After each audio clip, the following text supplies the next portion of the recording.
Benvenuti o bentornati in questo nostro spazio. Nel primo incontro abbiamo aperto una porta immensa, vi ricordate? Abbiamo osato scardinare l'idea di un Dio lontano, lassù, separato da noi, per abbracciare qualcosa di molto più intimo, l'assoluto. Quella realtà unica che pulsa in ogni cosa. Abbiamo sentito che l'universo non è un oggetto creato dal nulla, ma è fatto della stessa sostanza divina. È un respiro di Dio.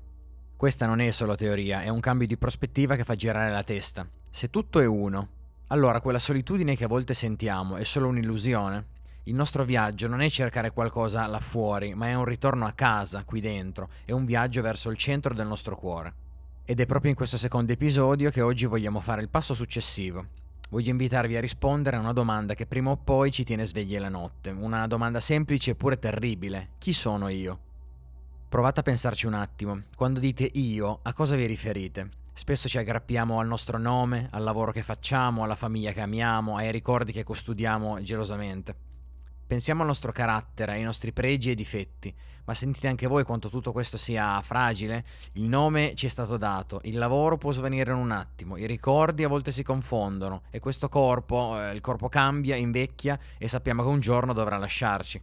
È davvero tutto qui? Possibile che noi siamo solo questo mucchietto di cose temporanee destinato a sparire? Respirate, la risposta che ci arriva dagli insegnamenti del Cerchio Firenze 77 è come un balsamo, è una risposta liberatoria che ci svela la vera architettura della nostra anima. Ci dicono che non siamo una cosa sola, siamo un essere a due livelli. E capire questa doppia natura è la chiave di volta per dare un senso a tutto, alla morte, alla memoria e al perché siamo qui. Esploriamo ora insieme questi due volti del nostro essere, la personalità e l'individualità. Sembrano parole simili, ma nascondono due mondi opposti in realtà. Partiamo da quella che vediamo allo specchio ogni mattina, la personalità. Gli insegnamenti la definiscono l'insieme delle caratteristiche dell'individuo, ma proviamo a sentirla davvero. La personalità è la maschera che indossiamo per camminare in questo mondo, è il personaggio che stiamo interpretando su questo palcoscenico. È il tuo essere Mario Rossi, il tuo essere impiegato o artista, è il tuo ruolo di padre, di madre o di figlio. Sono i tuoi ricordi, il batticuore del primo amore, la paura del primo giorno di scuola, tutte le gioie e le lacrime di questa vita specifica, è il tuo carattere, le tue ansie e il tuo ego. Ma qual è la verità su questa personalità? È che è passeggera, è transitoria, nasce con il primo vagito del corpo, cresce con le tue esperienze e quando il corpo muore inizia a dissolversi piano piano. Pensatela come un abito meraviglioso, cucito su misura per voi, ma solo per questa recita. È uno strumento prezioso, ma quando il sipario cala, l'abito si toglie. Ma se l'abito si toglie, chi resta nudo sotto l'abito? Qui entra in gioco l'individualità. Questa è la parte profonda, la nostra essenza immortale. Gli insegnamenti ci dicono che l'individualità è ciò che si reincarna. Se la personalità è l'attore che recita una parte, l'individualità è l'attore stesso. È quella parte di voi che c'era prima di nascere e ci sarà dopo la morte. È il vero io, quello che viaggia attraverso i secoli, vita dopo vita. L'individualità non sta ferma, è un centro di coscienza vivo, che cresce, che impara, che si espande grazie a tutte le esperienze fatte indossando le varie personalità. È il vero protagonista della vostra storia cosmica, è il viaggiatore instancabile. Capite quanto è potente questo pensiero? Significa che il tu di oggi, con i suoi problemi e successi, è solo una manifestazione temporanea di un essere molto più grande, antico e saggio. La morte non è la fine, è solo un cambio di scena per il vero attore che vive dentro di te. Questa consapevolezza ci permette di guardare i nostri fallimenti di oggi con un po' più di leggerezza, perché sappiamo di essere parte di un viaggio eterno. Per farci sentire davvero questa verità, gli insegnamenti ci regalano un'immagine di una bellezza commovente. L'analogia della collana di perle. Voglio che chiudiate gli occhi per un secondo e immaginiate una collana lunghissima, splendida. Ogni singola perla di questa collana è una vita, una vostra vita. Guardatele da vicino, non ce n'è una uguale all'altra. Vedete quella perla lì, piccola, scura, opaca? Quella rappresenta una vita vissuta nelle difficoltà, nella sofferenza, magari nella povertà. È una perla di dolore. Poco più in là, vedete quella perla enorme, luminosa, che brilla di mille colori. Quella è una vita di potere, di ricchezza, dove avete influenzato il mondo. Poi c'è una perla grezza, piena di spigoli. C'è una vita di lotta, di guerra, e accanto una perla liscia, levigata, magari una vita dedicata all'arte e all'amore. Ognuna di queste perle è una personalità diversa che avete indossato. Hanno forme diverse, storie diverse. Se le guardasse staccate, sembrerebbero non avere nulla in comune.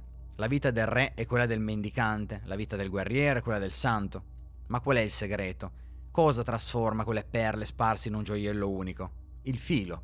Guardate bene, c'è un filo forte, continuo, che passa attraverso il cuore di ogni singola perla e la tiene insieme tutte. Quel filo è la vostra individualità. È l'essenza che non si spezza mai. È invisibile se guardi la collana da lontano, ma è ciò che dà senso a tutto. È il filo che raccoglie l'essenza di ogni esperienza, la saggezza di ogni vita e la porta nella perla successiva. Nulla va perduto. Questa immagine è potente perché ci consola. Ci dice che i momenti bui della nostra vita attuale, le nostre perle più scure, sono preziose. Sono necessarie per completare la collana. Siamo parte di un'epopea che la nostra anima sta scrivendo da secoli. Adesso so cosa stai pensando, sento già la domanda che viene fuori, ma se è vero che ho vissuto tutte queste vite, se sono quel filo, perché non mi ricordo niente? Perché non ho memoria di essere stato un legionario o un contadino nel Medioevo? La risposta è affascinante e piena di logica. Quando la personalità muore, i dettagli, i nomi, le date, i fatti incisi sulla superficie della perla, svaniscono, ma l'essenza resta. Quella è la memoria spirituale.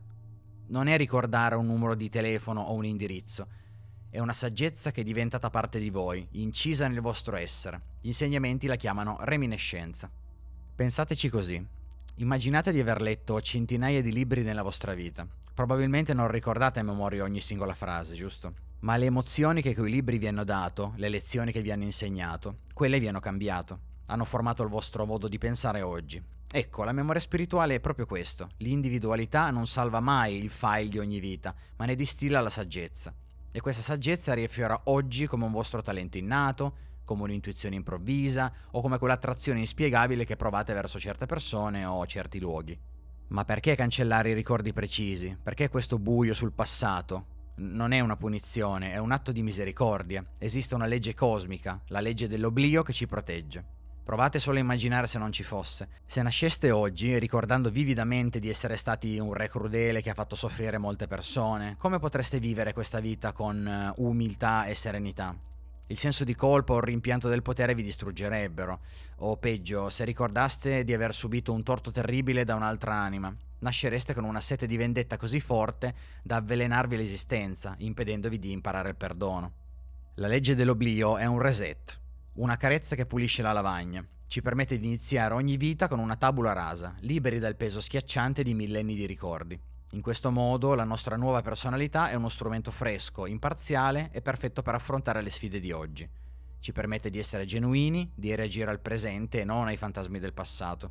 È un dono che ci permette di rincominciare da capo, ogni volta più saggi nel cuore, ma liberi nella mente. Bene, in questo secondo episodio abbiamo viaggiato dentro l'architettura della nostra anima. Abbiamo scoperto che non siamo un blocco unico, ma una danza tra due parti. Una personalità temporanea che recita la sua parte e un'individualità eterna che tiene il filo della storia. Abbiamo visualizzato la nostra esistenza come quella meravigliosa collana di perle e abbiamo capito che dimenticare le vite passate non è un difetto, ma una saggia necessità per poter evolvere liberi. Ora sappiamo che noi siamo molto più del nome che portiamo. Siamo quel filo indistruttibile, siamo l'anima in viaggio, ma resta un mistero da svelare. Da dove arriva questa individualità? Qual è la sua origine prima e dove è diretta alla fine di tutto? Nel prossimo episodio scenderemo ancora più in profondità, andremo a toccare il centro del centro per scoprire la natura divina della nostra essenza, quella scintilla divina che brilla, nascosta e silenziosa, nel cuore della nostra anima.